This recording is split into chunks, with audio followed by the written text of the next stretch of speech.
Welcome to Prison Professors. My name is Michael Santos, and today we're going to be talking about a really important subject, and that is the compassionate release that is provided under the First Step Act.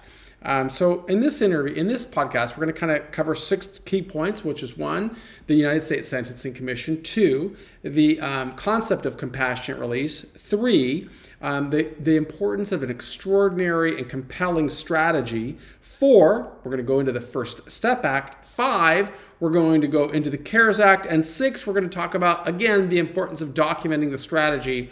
I have some longer articles on these different areas that are available through our website. In the link below, we will link back to the one that we just completed today on documenting the strategy. But to get started with the U.S. Sentencing Commission, what I'd like to do is share my screen with you so that I can read an article that I came across. So let me see if I can figure out how to do that by just going to the Chrome window, go to Chrome and Camera 2, and you'll see that I'm going to start reading this article called U.S. Sentencing Commission Releases a Report on Compassionate Releases During the COVID-19 Pandemic. Now, this article was published by a young woman by the name of Darlene Gonzalez. I looked her up. She happens to be a student at UCLA. I reached out to her through LinkedIn with hopes that I could apparently there's no link to her from the website here, but I reached out to her on LinkedIn with hopes that I might invite her to become an intern with us here at the Prison Professors program, because I found her interest in this work to be really inspiring. So let's go ahead and read the article, and as we're going through it, I will comment on various things, and I will comment from the perspective of a person who did 26 years in prison. So because I was in there for so long and I saw so much legislation take place, I can say that there has been nothing more powerful than the First Step Act is with regard to helping people in prison to get a mechanism that will lead them home. But let's see what Darlene has to write. So the United States Sentencing Commission released a report late this week about the impacts of the First Step Act of 2018 and details about compassionate release decisions involving the COVID-19 pandemic. The United States Sentencing Commission said a compassionate release provision authorizes a court to reduce an incarcerated term of imprisonment for extraordinary and compelling reasons. Now, before I go on, I just want to talk about how historic that sentence is. Okay? Compassionate release provision authorizes a court to reduce an incarcerated person's term of confinement for extraordinary and compelling reasons. Now, this is specifically appropriate to people in federal jurisdiction. In the United States, we have 53 different criminal justice systems. I mean, that's all part of our nation's commitment to mass incarceration. There are 50 different states. Every state has its own criminal justice code and criminal justice system. Of course, within every state, there are numerous municipalities, but they all fall under the state criminal code. So 50 different codes there. Then you've got the District of Columbia, which has another code, its own code. Then the military, which has its own code. And then, of course, the federal government. I was in federal prison from 1987 to 2013. And that's why I have a level of personal experience and expertise with the federal system. And one thing you should understand is that this concept here of what the United States Sentencing Commission wrote is that compassionate release provision authorizes a court to reduce an incarcerated person's term of imprisonment for extraordinary and compelling reasons. Well, what is extraordinary and compelling? That is the salient point that every person in prison should be thinking about. Am I creating a record that would influence other people to see me as being extraordinary and compelling? You see, that provision did not exist during the 9,500 days that I served in prison. Regardless of what efforts an individual made back then, there was no mechanism in place that would result in a reduction of time. So it's one of the great flaws of the system, because there are an infinite number of things that a person could do that would extend his time in prison, but there was no incentive, no mechanism to inspire or incentivize a person to pursue excellence. And so I'm really grateful to see this type of legislation. It's a first step, but that doesn't necessarily mean that any person going into the system is absolved of responsibility. That person needs to be thinking about, how do I build an extraordinary and compelling record? That's what I've tried to show through all of our work, and our teams tries to show through all of our work at Prison Professors. We never ask anybody to do anything that we didn't do, and we're asking you, if you're going into this system or if you're in the system, build an extraordinary and compelling record. Let's go on to see what Darlene had to write. The extraordinary and compelling reasons described by the Commission policy statement. In fact, I'm going to share my screen again. So, oh God, looks like I never stopped sharing my screen. Okay, well, looks like I'm still on the this section here. So, so the extraordinary and compelling reasons described by the Commission. The extraordinary and compelling reasons described by the Commission policy statement reveals reasons for release, including the incarcerated's medical condition, his or her age, family circumstances, or some other extraordinary reason that could combine with the first three mentioned. So, you see, a person has an opportunity to really influence what's going to happen in his or her future. If a person really thinks very early, okay, what's the best possible outcome, I can start sowing seeds that will make my case more extraordinary and compelling. All through my term in prison, I had numerous people advocating on my behalf, stakeholders trying to get me out of prison, whether they work for the prison system, even a U.S. attorney and who else? A U.S. attorney and numerous other attorneys advocated for me pro bono, saying that I didn't deserve to be in prison anymore.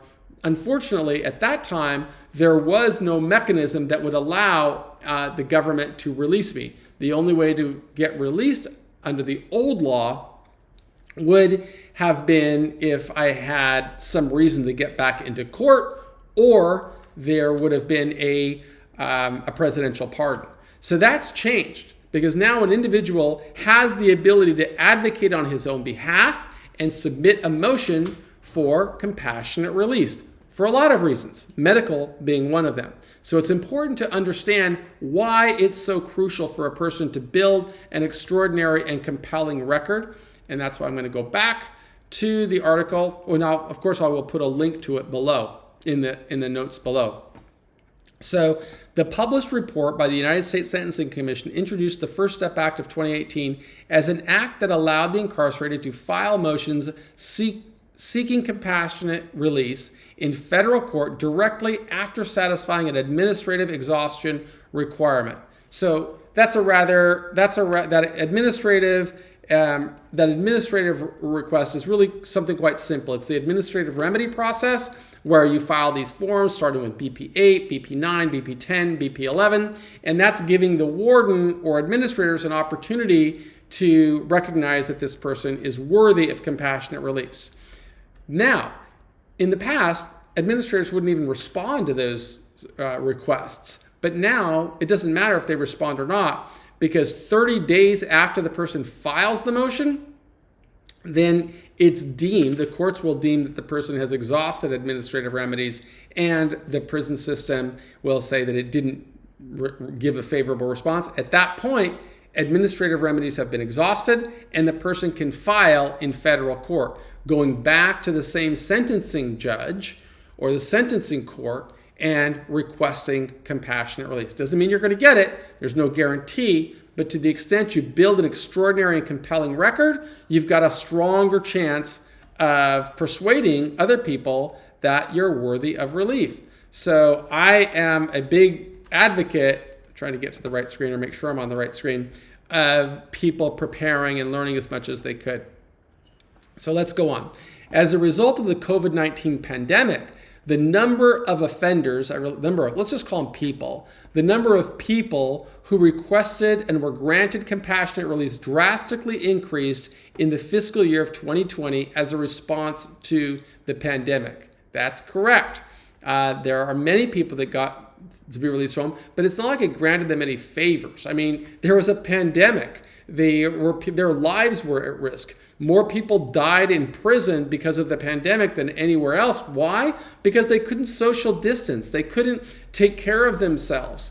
And not only were they putting themselves in harm's way, but they were putting staff members in harm's way, and then staff members were putting people in prison in harm's way, and of course that trickled out to the community. So I really want to emphasize here, this isn't any favor to people in prison. This is a public health issue. It's a public health crisis.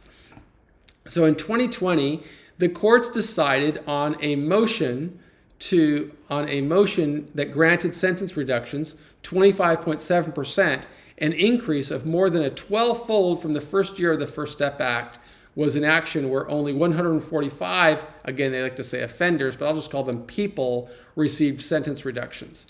Well, let's just, oh shoot, God, I don't know if I'm reading or what I'm doing. I hope you'll forgive me as I'm working through this technology. Let me go back here.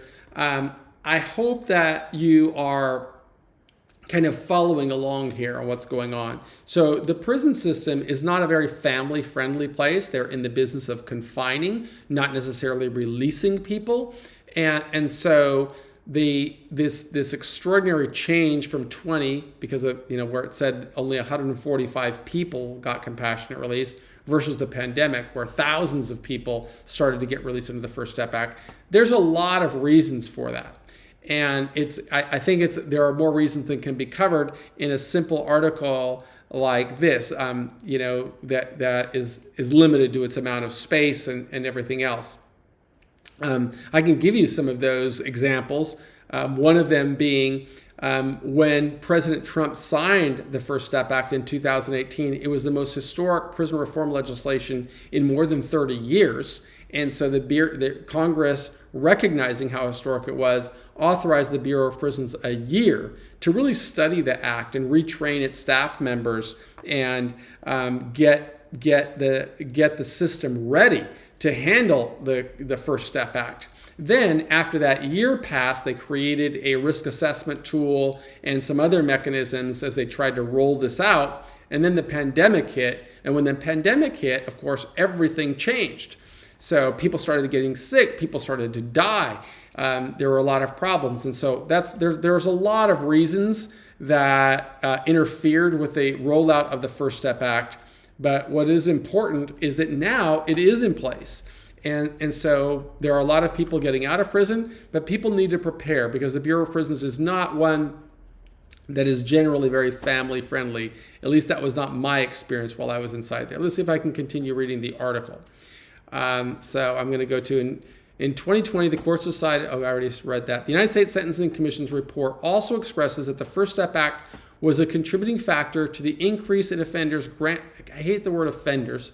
Although they are offenders, they're still people. And our job is to help these people emerge as law-abiding, successful citizens. And so one way of doing that is by treating them like people and just calling them human beings. So to increase a granted relief because it helped facilitate the ability of incarcerated people to file their own motions during the COVID-19 pandemic and request compassionate release. Yes, they could file their own motion, but a lot of times, sadly, they could file their own motion, but people in prison don't generally have access to the tools that would help them make a record that shows that they're extraordinary and compelling. So we always encourage people, hey, learn as much as you can. Really assess whether you have the skill set to advocate on your behalf. And if you don't, find people that can help you, whether it's a family member or a good writer, or hire somebody, but make sure the story that you're presenting is really extraordinary and compelling, because you're going to face some really cynical people who don't want to let others out of prison. So it's just crucial that you understand the complexity of this and you move forward with confidence that you're making the best possible case. So let's go back here to what they're saying here. So the courts held the United States Sentencing Commission report includes that courts cited that health risks associated with COVID-19 as at least one reason for granting relief for 71.5% of the offenders who granted relief. I don't know what that sentence means, but a lot of people are getting out of prison because of this, and that's why it's so important for people to document the journey. Therefore, the offenders who had a higher risk of contracting COVID or had been experiencing serious complications due to the virus were the most frequent reasons for granting compassionate release.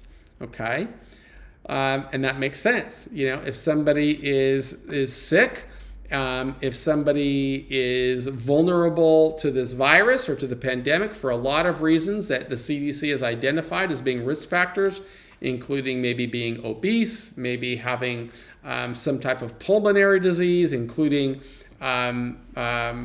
respiratory diseases. I mean, I'm not a medical doctor or even a healthcare professional, but my wife is, and I learned a lot from her. So the important point is that it makes sense that somebody who is elderly or is vulnerable to the pandemic or the virus should be granted consideration. But it's not the only way that somebody gets compassionate release. Somebody can be extraordinary and compelling. What's extraordinary and compelling? Well, that's going to depend on the individual. What's great in your life? What have you done that the judge may not know about that makes you an awesome candidate? The more you know about that, the better off you're going to be in advocating for yourself. And hopefully you've got other people advocating for you. So what else did we say? Likewise, the offender's age, length of sentence, and time served were also central factors in determining the likelihood of whether a person would be granted compassionate release or a reduced sentence.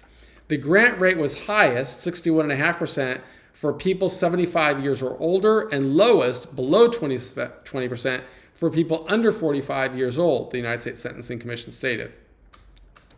Contrastingly, the person's racial background, criminal history, or offensive conviction had very little impact on whether a person would be released or not.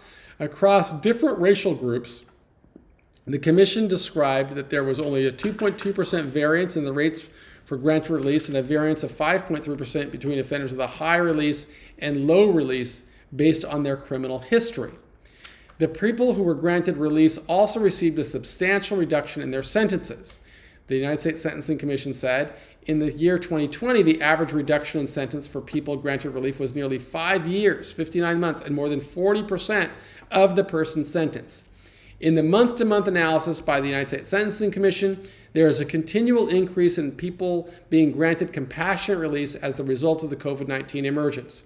In 2020, the Commission's data showed a jump from 161 people granted compassionate release in April to 270 people in May, to a rise of 299 in June, and a decrease in the final 2 months of the fiscal year.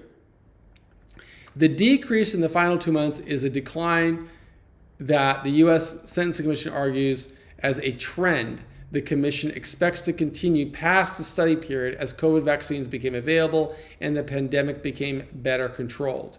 The Commission's report thus provides insight on the myriad of considerations that dramatically increase the granted releases for many people during the COVID-19 pandemic, as well as the First Step Act contribution as well. So let me go back to the main camera here, if I can, and just kind of recap a couple of things. Who is the United States Sentencing Commission? Well, this is a body that was put into place as a result of the 1984 Comprehensive Crime Control Bill that President Reagan, I believe, signed. This body was made up of, the commission was made up of some judges, some attorneys, some academics, some prosecutors who kind of assess what's the right sentencing length. This is what resulted in the federal sentencing guidelines. And anybody convicted of a crime after November the 1st, 1987, a crime that happened after November the 1st, 1987, theoretically would be sentenced under the 1984 Comprehensive Crime Control Act, which was put together by the United States Sentencing Commission. So that's a sentencing commission. The other thing that I wanted to talk about was this whole concept of compassionate release. This is a new, this has been around, compassionate release, under the old law. It was called Title 18, 4205G, but it was never used because the prison system never had any compassion for anyone. The only way somebody could get compassionate release under the old system was somebody would have to file, and it would go to the warden, then it would go to the regional director, then it would go to the director of the BOP, and if he approved it, then it could go to a federal judge. But without a recommendation from the director, it could not go to the federal district court judge. So there was no compassionate release. So big change, huge incentive for people in prison to start working toward building an extraordinary and compelling record of preparing for success. So, we have a video on our Prison Professors YouTube channel of Adam Clausen, who had a 213-year sentence. But because of the First Step Act, Adam was fortunate in that he got released from prison under this legislation.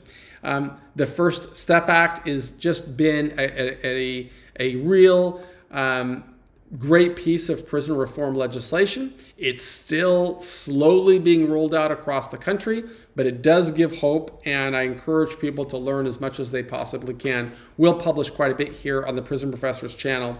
The CARES Act was really directly influenced by the pandemic, which just caused our government, of course, to make extraordinary measures, and those extraordinary measures had a direct benefit to people in federal prison. Still, the individual had a responsibility and a duty to make an extraordinary and compelling case.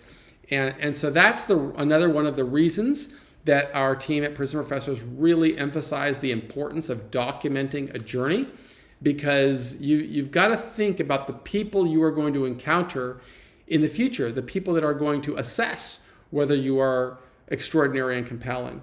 The more you build, the more you document, the better off you're going to be. You could certainly look at the websites that I created that helped me through the journey, and they'll show you the different approaches that I used. And again, I'm going to actually see if I can turn back to the Chrome sheet. I'll probably have to open a different window. But if you want to see what I'm talking about, just go to the Prison Professors website right here. And this might be too big of a window. I don't know if you can see it all.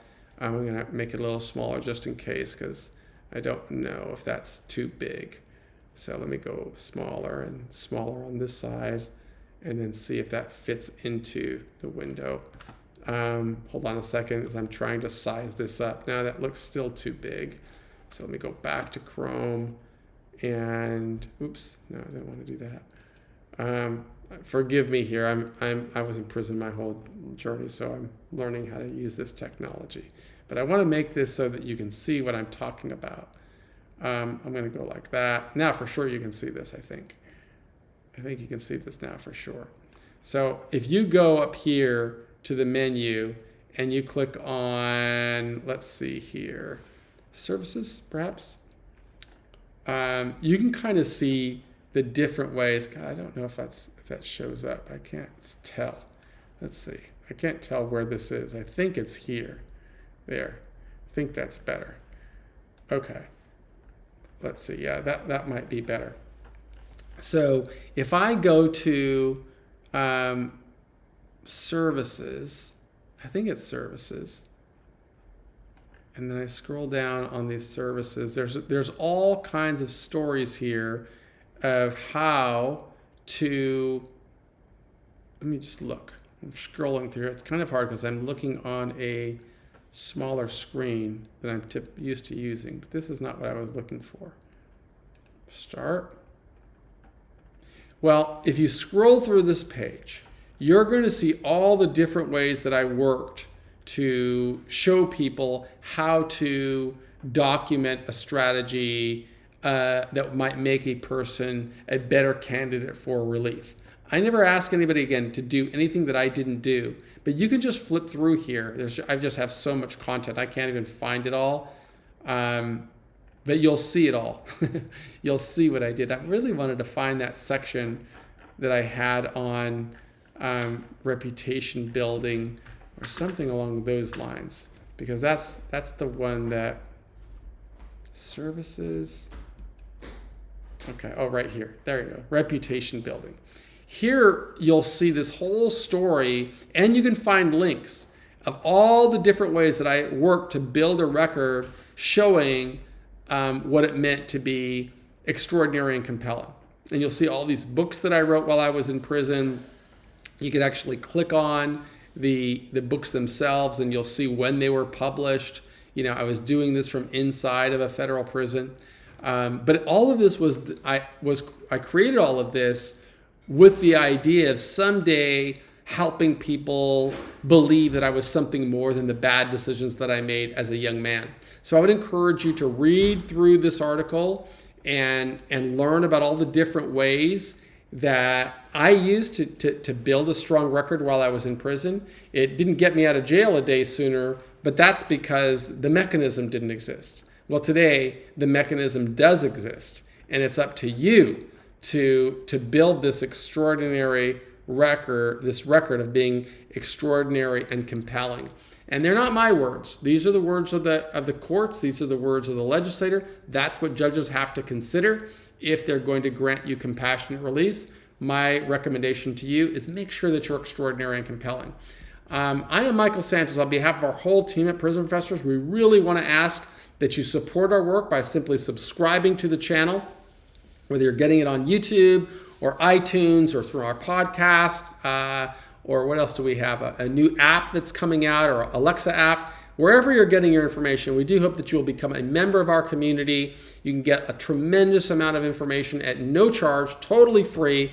It just shows our commitment to striving to be the change that we want to see in the world. These are the strategies that work for me. I am absolutely confident they can help you get a better outcome, but nobody should work harder on your pursuit of liberty than you. So we believe in you, I believe in you, and I do hope that you will always be a part of our community. Thanks so much for being with Prison Professors, and visit us at prisonprofessors.com.